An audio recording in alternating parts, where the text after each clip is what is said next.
ఇది శివరాత్రి రోజు వీడియో. నేను మా ఆయన మా చిన్నాడు బిడ్డతోటి వీడియో కాల్లో మాట్లాడుకుంటా, నేను నా పని చేసుకుంటున్నా, మా ఆయన ఆమెతో మాట్లాడుకుంటేనే నన్ను వీడియో తీస్తుండు. అసలు నేను గమనించనే లేదు. శివరాత్రి వీడియోస్ నేను అన్ని పంపుకుంటే దాంట్లో ఇవి కనిపించినాయి. నేను ఏదన్నా పని చెప్తే షర్తు కన్నా చేయడు. ఆ రోజు ఏమనిపించిందో చెప్పకుండానే వీడియో తీసిండు. శివరాత్రి జాగారాలు ఫస్ట్ మా మామయ్య వాళ్ళ అమ్మకుండేది, తర్వాత మా అత్తమ్మ పట్టుకుంది. లాస్ట్ ఇయర్ శివరాత్రి రోజే మా అత్తమ్మకి స్పైన్ సర్జరీ అయింది. హాస్పిటల్ నుంచి ఇంటికి రాలేని పరిస్థితి నాది. మా మామయ్య అప్పుడు ఇంటికాన్నే ఉన్నాడు. అందుకే ఆ రోజు మా అత్తమ్మ తర్వాత మా మామయ్యనే ముట్టించిండు. ఈ సంవత్సరం మా మామయ్య తోటి నేను కూడా ఒక్క పొద్దుండి అన్ని చదిరి పెడితే మా మామయ్య దీపాలు వెలిగించిండు. పక్క పంటి శవం ఉన్నా కూడా జాగరణ ఉన్నోళ్ళు దీపాలు వెలిగిస్తారు.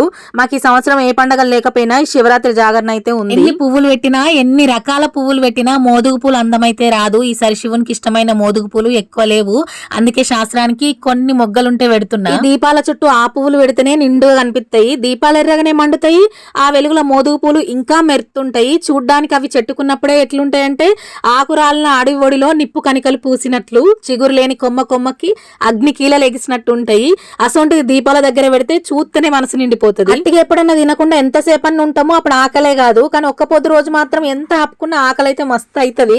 కళ్ళు తిరుగుతాయి, కాళ్ళు గుంజుతాయి. మామయ్య దీపాలు ముట్టించి ప్రసాదం తీసుకున్నాక పోయి చాయ్ పెట్టి అందరం దాగి ఓ 2 కందగడ్డలు తింటే గానీ నా పానం చల్లవలేదు. ఆ తర్వాత ఎమ్లాడకి జాతరకు పోయినాము. అన్ని రోజులు ఎట్లున్నా శివరాత్రి రోజు మాత్రం ఎమ్లాడ లైట్లతోటి జిగేలు ఏ పండగ అయినా ఇంట్లో అందరం కలిసి వేసుకుంటేనే మంచిగా ఉంటది. ఎన్ని గొడవలు వచ్చినా, ఎట్లాంటి పరిస్థితులైనా మా ఇంట్లో పండుగలు అయితే మంచిగా వేసుకునేటోళ్ళము.